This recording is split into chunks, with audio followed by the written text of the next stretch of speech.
Saudações a todos! Vamos buscar para nossa reflexão mais um capítulo, por que não, do livro Nosso Lar, em que temos tido a oportunidade de profundas reflexões. Então, André Luiz continua nos relatando, e nesse capítulo, que ele vai denominar Explicações de Lísias, repetiram-se as visitas periódicas de Clarencio e a atenção diária de Lísias, que era o enfermeiro que o atendeu, né? À medida que procurava habituar-me aos deveres novos, sensações de desafogo me aliviavam o coração. Diminuíram as dores e os impedimentos de locomoção fácil. Notava, porém, que as recordações mais fortes dos fenômenos físicos me voltavam a... Olha, deixa eu ler no sentido certo. Notava, porém, que as recordações, quando ele se recordava, né? Que as recordações mais fortes dos fenômenos físicos me voltavam à angústia, ou seja, quando ele se permitia, né, buscar as recordações, os fenômenos voltavam, as sensações difíceis voltavam. Isso nós sabemos perfeitamente. Isso acontece nos trabalhos mediúnicos, nós percebemos muito bem tudo isso e sempre orientamos para que o espírito se desligue daquele quadro, porque se ele voltar a recordar-se, ele volta a sentir aquelas sensações tão difíceis.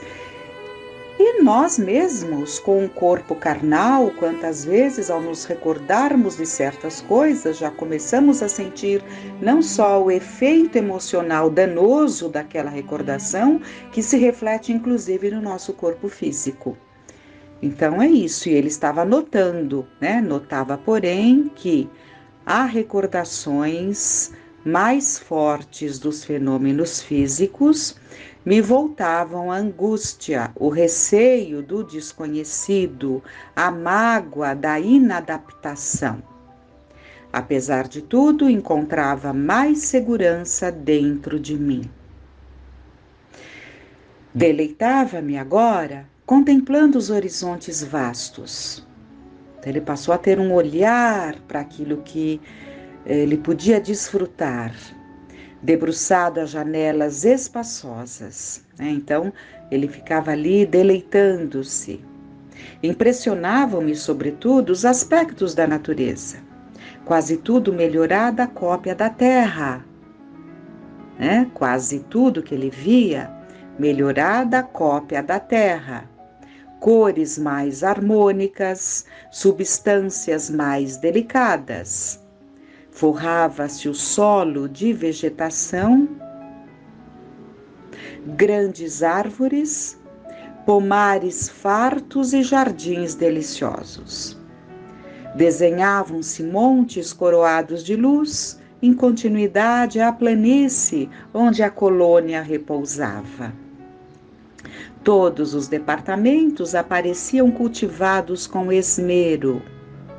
A pequena distância, alteavam-se graciosos edifícios. Alinhavam-se a espaços regulares, exibindo formas diversas. Nenhum sem flores à entrada, destacando-se algumas casinhas encantadoras, cercadas por muros de era, onde rosas diferentes desabrochavam aqui e ali, adornando o verde de cambiantes variados. Temos que ler até ler e reler, né? Que coisa linda, esse capricho, esse esmero, né? Esse olhar voltado à natureza, a tudo que ela pode nos oferecer, porque é tudo colhido da própria natureza. Está lá para todos, assim como está aqui para todos. E como podemos encantar as nossas vidas, né? Nos deslumbrando com essas belezas que a natureza nos oferece. Então, cercada por muros de era onde rosas diferentes desabrochavam aqui e ali, adornando o verde de cambiantes variados. Aves de plumagens policromas cruzavam os ares e de quando em quando pousavam agrupadas nas torres muito alvas, a se erguerem retilíneas, lembrando lírios gigantescos rumo ao céu. Das janelas largas, observava curioso o movimento do parque. Extremamente surpreendido, identificava animais domésticos entre as árvores frondosas, enfileiradas ao fundo. Então ele observava animais domésticos entre as árvores frondosas. Nas minhas lutas introspectivas, perdia-me em indagações de toda parte, de toda sorte. Não conseguia atinar com a multiplicidade de formas análogas às do planeta, considerando a circunstância de me encontrar numa esfera propriamente espiritual. Então ele não conseguia compreender, alcançar o entendimento para essa multiplicidade de formas semelhantes às do planeta. Lísias, o companheiro amável de todos os dias, não regateava explicações. A morte do corpo não conduz o homem a situações miraculosas, dizia. Todo o processo evolutivo implica gradação. Há regiões múltiplas para os desencarnados, como existem planos inúmeros e surpreendentes para as criaturas envolvidas de carne terrestre. Almas e sentimentos, formas e coisas obedecem a princípios de desenvolvimento natural e hierarquia justa.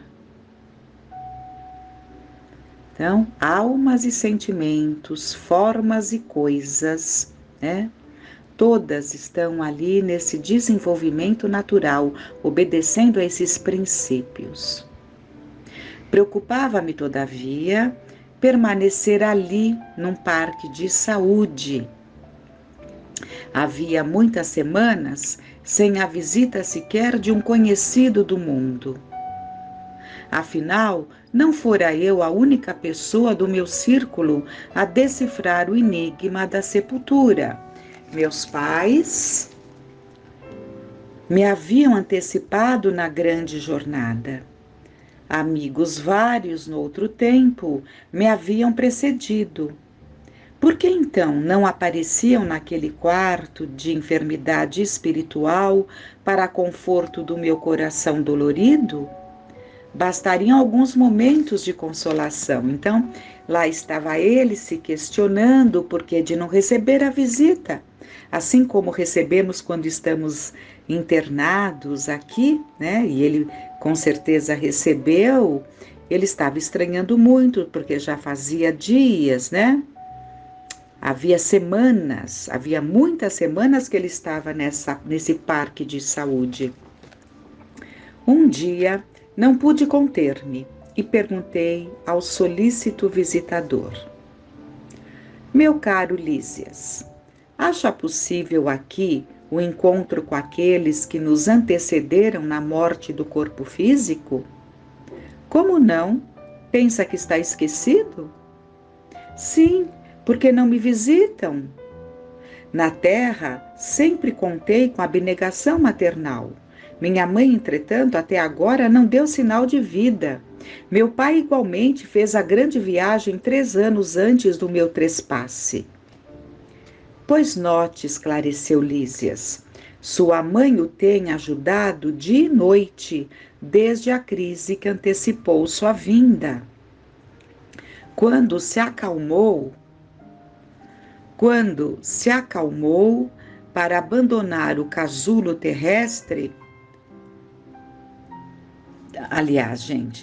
quando se acamou para abandonar o casulo terrestre, duplicou-se o interesse maternal a seu respeito.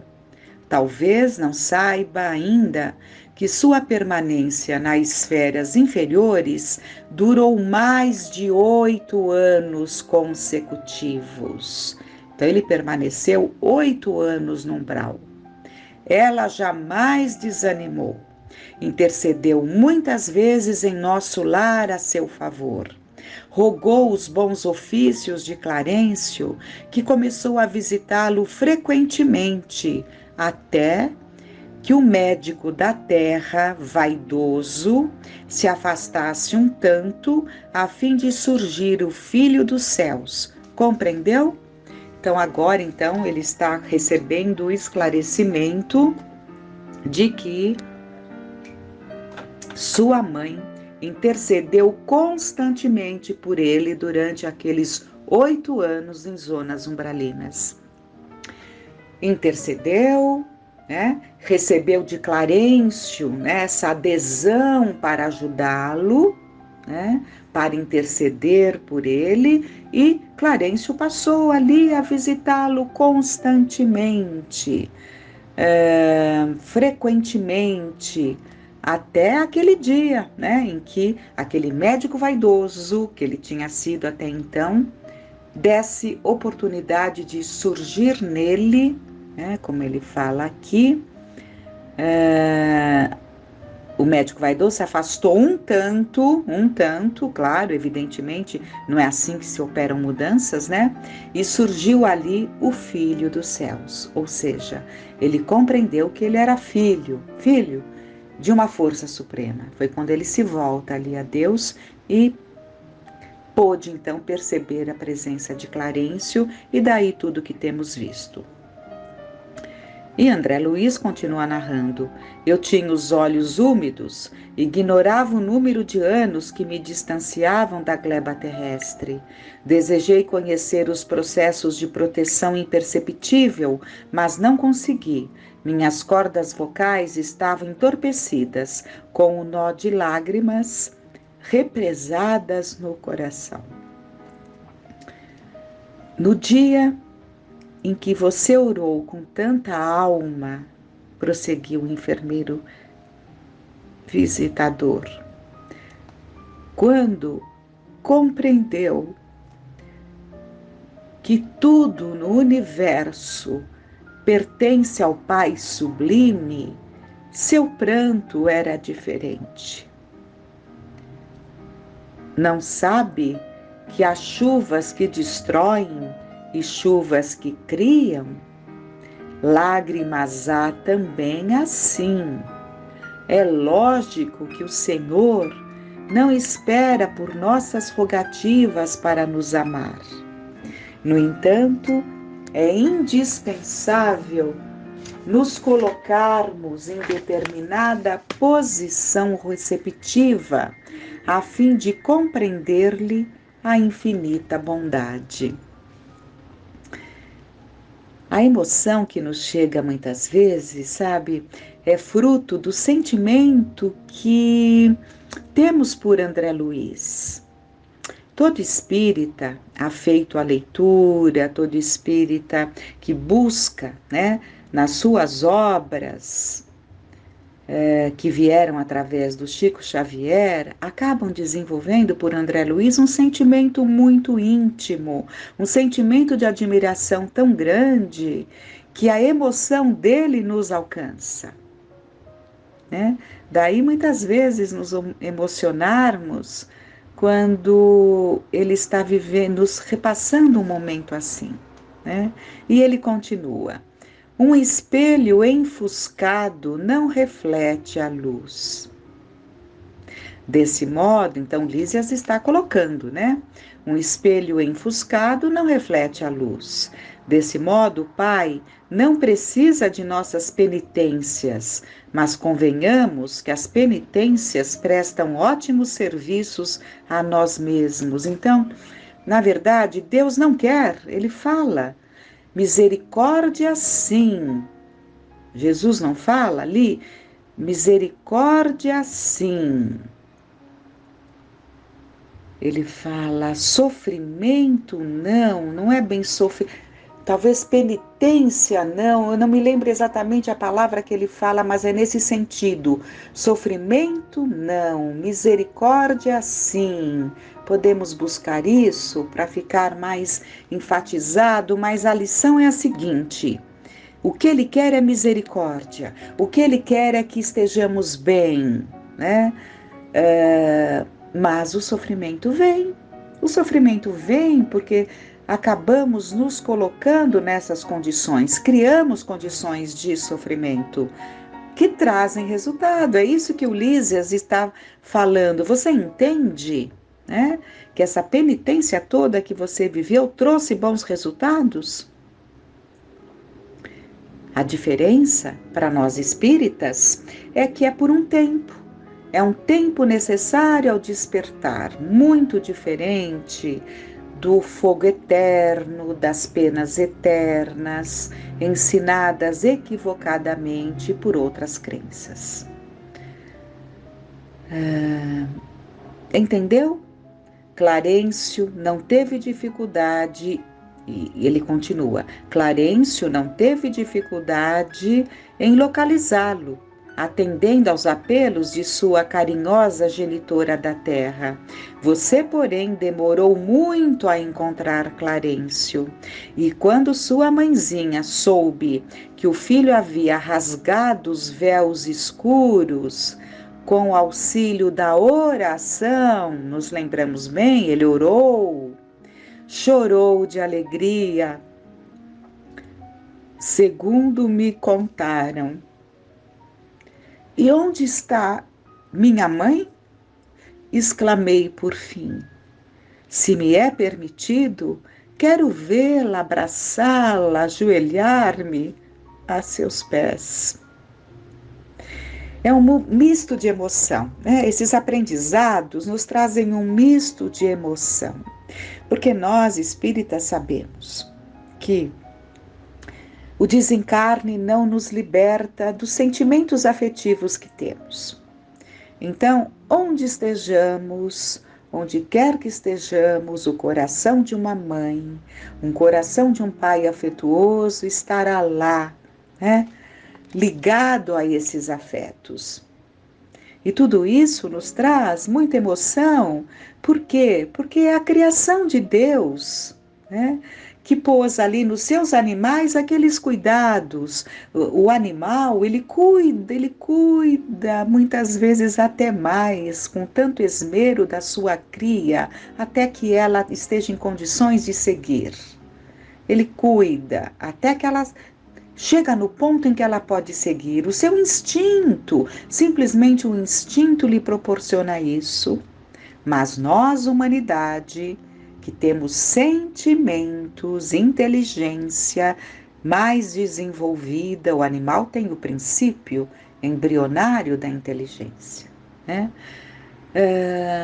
Vamos desenvolvendo esses afetos. E é emocionante saber como tudo isso se dá, como tudo isso se processa. E vamos lá então, retomando. E onde está minha mãe? Exclamei por fim.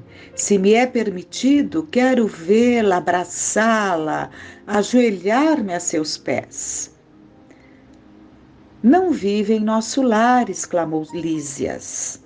Habita esferas mais altas, onde trabalha não somente por você. Observando o meu desapontamento, acrescentou o fraterno. É assim, né? Queremos exclusividade. E ele completa: virá vê-lo por certo, antes mesmo do que pensamos. Quando alguém deseja algo ardentemente, já se encontra a caminho da realização. Tem você, neste particular, a lição do próprio caso. Anos a fio, rolou como pluma, albergando o medo, as tristezas e desilusões. Mas quando mentalizou firmemente a necessidade de receber o auxílio divino, dilatou o padrão vibratório da mente e alcançou visão e socorro. Olhos brilhantes, encorajado pelo esclarecimento recebido, exclamei resoluto: desejarei então, com todas as minhas forças. Ela virá, ela virá. Lísia sorriu com inteligência e, como quem previne, generoso, afirmou ao despedir-se: convém não esquecer, contudo, que a realização nobre exige 3 requisitos fundamentais a saber. Teremos agora uma grande lição. Vamos ver os 3 requisitos. Primeiro, desejar. Segundo, saber desejar. E terceiro, merecer.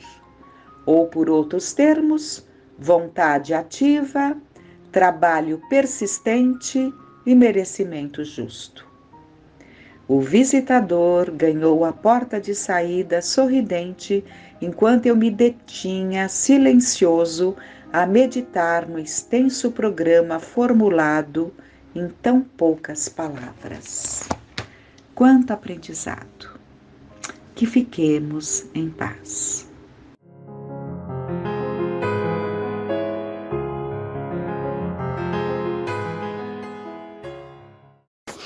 Olá a todos, nós hoje trouxemos do livro Entre Duas Vidas, que é um livro de mensagens de desencarnados para os seus familiares, e a mensagem em questão é de um jovem chamado Napoleão, em que ele desencarna num acidente automobilístico. Ele envia uma mensagem para a família, mas muito mais diretamente ali para o pai, né? Então a mensagem chama Explicações de Filho. Meu pai, me abençoe juntamente de mamãe, pedindo a Deus nos proteja. Sou trazido até aqui e escrevo como um doente que ainda não consegue ajustar as próprias ideias para rogar-lhes conformação. Papai, as suas ideias chegam aos meus ouvidos. É como se o Senhor estivesse gritando e por isso ainda não pude encontrar o repouso de que necessito para me refazer. Creia, meu Pai. Todos nós somos filhos de Deus e estamos nas mãos de Deus, se assim posso dizer, em me referindo à providência divina. O que aconteceu a seu filho devia acontecer.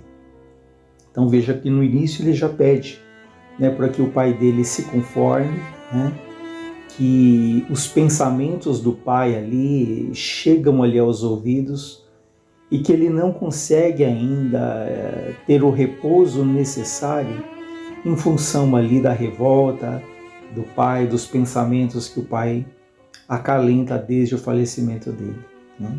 Então ele diz: o que aconteceu a seu filho devia acontecer. Não culpe a ninguém. Meu companheiro de viagem é um bom rapaz. Se tivermos a aprovação de estar juntos, é porque isso era indispensável. Não pense que vínhamos sem cuidado. Então fica muito claro que o pai ali culpava, né, o companheiro dele que estava no carro, porque o companheiro sobreviveu e ele não. Isso muitas vezes acontece, né, em que os pais daqueles que desencarnam se perguntam: por que com meu filho? Por que talvez a outra pessoa ali só teve uma escoriação, né, teve ali, sofreu praticamente nada, enquanto o meu filho perdeu a vida, né? Perdeu a vida entre aspas, né? Porque a gente sabe que a vida ela continua, né? Que essa é uma separação dolorosa, mas quando esses espíritos realmente se amam, tem essa ligação profunda, essas separações elas são temporárias, né? Um dia, com certeza, nos reencontraremos com esses que nutrimos aí esse afeto maior, essa afinidade maior. Então ele diz para que o pai não culpe a ninguém, que o companheiro ali de viagem é um bom rapaz. Mas em verdade, papai, quem pode prever que manobra será dos outros nos caminhos sem que estejamos guiando corretamente um carro? E mesmo que a pessoa seja correta e segura, quem pode garantir a posição dos freios em máquinas dessas que hoje nos favorecem qualquer viagem? Ou seja, aqui nós não podemos ali prever o comportamento de um outro motorista, né? Ou de outros motoristas, e ainda que nenhum motorista tenha nenhum erro, poderia ter um problema mecânico nos freios, ou seja, reforçando ao pai que aquilo de fato iria acontecer, né? Seja numa situação ou falha humana, ou enfim, ou falha do próprio automóvel, né? O veículo me impusera um movimento brusco e somente depois vim a saber que havia sofrido fratura na base do crânio. Estou em tratamento. Daquele 22 para 23 de maio para cá, o tempo é muito curto. Porque vejam, esse acidente que ele desencarnou aconteceu em 23 para 23 de maio e ele se comunica em julho do mesmo ano, ou seja, uma comunicação bastante rápida, mas isso mostra essa certa maturidade que ele tinha para que conseguisse transmitir esse recado ao pai. Sou trazido aqui para que o Senhor não enlouqueça de sofrimento. Lembre-se de mamãe, de Sandra, de Nora, de todos os nossos que precisam da sua presença. Então vejam que ele pede ao pai, né, que aquela mensagem é para que ele não enlouqueça e para que ele não se esqueça dos familiares que ficaram, porque isso pode acontecer. Um pai e uma mãe que de tal maneira ficam ali mergulhados na revolta, na tristeza, na angústia, que eles acabam ali não cuidando mais ali da própria família, né? Porque passam o tempo ali nessa dor, nessa revolta, e quantos ali que ficam que precisam, né, do suporte. E há outros casos de pais que têm talvez uma atitude oposta, que é aquela de super proteger os que ficaram, porque eles pensam, assim como um filho meu faleceu, eu não quero que isso aconteça com mais ninguém da minha família. Então talvez eles super protejam ali os outros filhos, não deixem que eles sigam ali o curso normal da vida, preocupados para que não se passe mais aquela situação tão dolorosa, né? Então, tanto aquele que tem essa proteção exagerada ali, ainda que seja com cuidado pelos filhos, mas isso impede a caminhada deles, quanto aquele que simplesmente abandona, quase que abandona ali o mundo, né? Mergulhados ali na própria dor. As duas situações elas não são boas, não são saudáveis nem para a pessoa, nem para a família, nem para aquele que partiu, aquele que desencarnou, né? E o filho continua dizendo, acalme-se para que seu filho consiga descansar. Me ajude. O Senhor foi sempre o meu melhor e maior amigo. Reze, meu pai, como vem fazendo a mamãe. Agora contarei ainda com a tua proteção, com o seu carinho, para me sentir mais forte. Reze porque a oração é um calmante. Me ampare. O Senhor queria que eu ficasse para cumprirmos os nossos planos para o futuro, mas Deus, papai, fez o melhor para nós. Eu estaria muito triste se houvesse cometido um crime em desacordo com os ensinamentos e exemplos que recebi da sua vida, mas graças a Deus voltei para cá de consciência tranquila. Vejam que ponto bastante importante em que ele diz, eu estou com a consciência tranquila, eu não cometi nenhum crime, não há nada que eu possa nesse momento ali ficar com remorso. Então essa condição de partir com a consciência tranquila, isso certamente é muito bom para ele, e ele fala isso para o pai, pai, eu estou com a consciência tranquila, né? Se pudesse, eu teria permanecido em sua companhia e na companhia da mamãe. No entanto, as razões da vida espiritual devem ser respeitadas. Não sei ainda senão que sofro escutando seus pensamentos agitados. Não guarde revolta, meu pai. Aceitemos as leis de Deus. Prometo, quando souber os motivos pelos quais devia fazer aquela viagem a Pirinópolis, né? Pirinópolis ali em Goiás, para me despedir do corpo físico, eu contarei. Ou seja, ele fala para o pai que ele não tem ainda todos os detalhes, né, do porquê de todo aquele processo, mas que quando ele souber, ele voltaria para contar. Por agora, peço calma e paciência e, sobretudo, que cesse qualquer pensamento de suspeita sobre o companheiro que tudo teria feito para salvar minha vida. Uma vez mais ele fala para o pai, para que o pai dele não tenha pensamentos de suspeita, de revolta em relação ao companheiro dele, o amigo dele que estava ali no carro. O tempo passa, o Senhor e a mamãe não me perderam. Aqui a vida continua, e quando tudo estiver harmonizado, voltarei para cooperar com o Senhor em todo o trabalho que Deus nos deu para fazer. Perdoe-me se não atendi a sua prudência quando me falou sobre a inconveniência do passeio. Não foi rebeldia, nem desobediência ao seu carinho. Julguei que tudo daria certo, mas deu certo de outra maneira, da maneira que as leis divinas julgaram como sendo a mais justa. Vejam que ponto importante. Ele fala, julguei que tudo daria certo, mas deu certo de uma outra maneira, da maneira ali que as leis divinas julgaram como sendo a mais justa, da maneira que Deus ali considerou que seria a mais correta. Então, nem tudo que nos acontece ali é o mais agradável, é o que nós planejamos, mas essas grandes questões como o desencarne está ali nas mãos de Deus. Quando não é provocado por nós, quando é uma morte natural, é que ali deveria acontecer daquela maneira. Estou cansado de escrever. Não consigo continuar. Peço-lhe, Pai, com lágrimas, para que viva e fique tranquilo. Tenho agora lágrimas de emoção pela oportunidade de falar escrevendo. O vovô Ferreira, seu avô, esse aqui é o avô do pai dele, que seria como se fosse um bisavô para esse jovem que já tinha desencarnado há uns 14 anos, estava ali com ele naquele momento. Então, o vovô Ferreira, seu avô e amigo de todos nós, está comigo. Com ele há muita gente boa me amparando. Apenas eu não posso grafar as minhas ideias, transmitir as ideias com a clareza e a segurança que desejava. Venho lhe pedir o socorro da sua conformação e de sua paz, que me devolverão o equilíbrio e a harmonia de que estou precisando. Não se aflija com a observação da tia Leda. Isso porque essa tia teve um sonho, em que ela via esse jovem com uma flor ali amarela. E ele fala que eu trazia comigo no carro uma rosa amarela e queria dizer que eu não desejava ver os meus queridos familiares plantando angústia no coração, mas estava com tanta dificuldade para me exprimir como me sinto agora.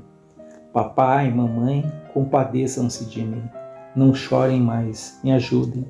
Preciso muito da calma de todos vocês. Agradeço o carinho dos nossos amigos daqui e daí que nos guiaram para esse encontro. Até mais tarde, papai. Com o senhor e com a mamãe e também com as meninas, o coração. Sou o seu filho reconhecido, Napoleão, Uberaba, 7 de julho de 1972.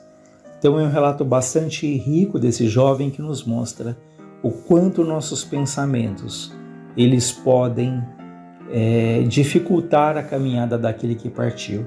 Claro que existe a dor, sobretudo de um filho, num acidente, porque nos períodos ali de doença, sobretudo esses períodos mais longos ali em que a pessoa fica doente, isso muitas vezes vai preparando aquele espírito para o desencarne, assim como uma preparação para os familiares, que vendo ali o estado de debilidade aumentar a cada dia, isso vai ali passando pela nossa cabeça de que um desencarne ele pode acontecer. Isso nos ajuda nessa preparação.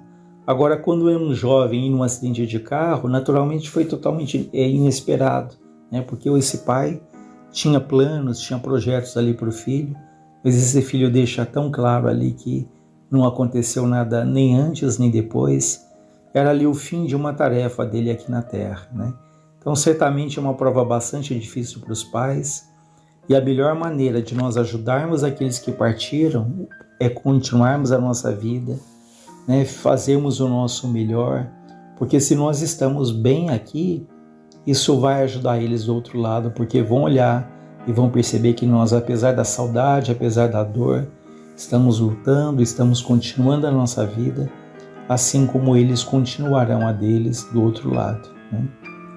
Também é muito importante que, claro, como foi dito, que a dor, que ali o luto que precisa ser vivido, mas é importante que a gente lute para que não deixe né, que isso vire ali uma constante, de que a gente passe o resto da vida ali na revolta, na dor, né?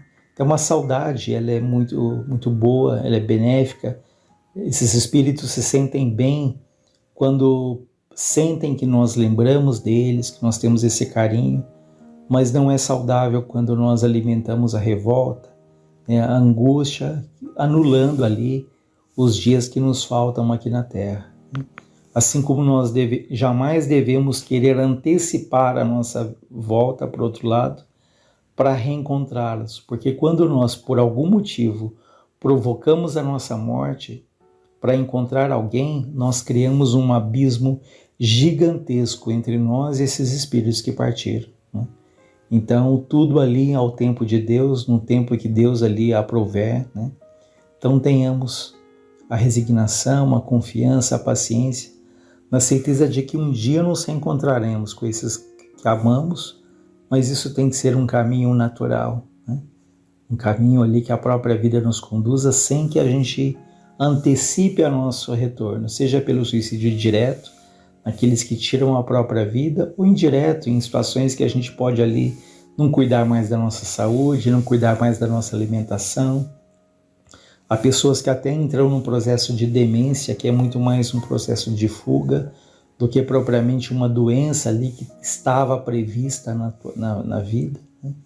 Então, mesmo com a saudade, com a dor, nós temos que lutar e continuarmos a nossa vida por nós, né, pelos que ficaram, que muitas vezes precisam da nossa ajuda, e a melhor maneira de ajudarmos aqueles que partiram é vivendo aqui, né, da melhor maneira, com dignidade, continuando ali a nossa caminhada. Então fica aí essa mensagem para o nosso aprendizado. Que Deus abençoe a todos nós.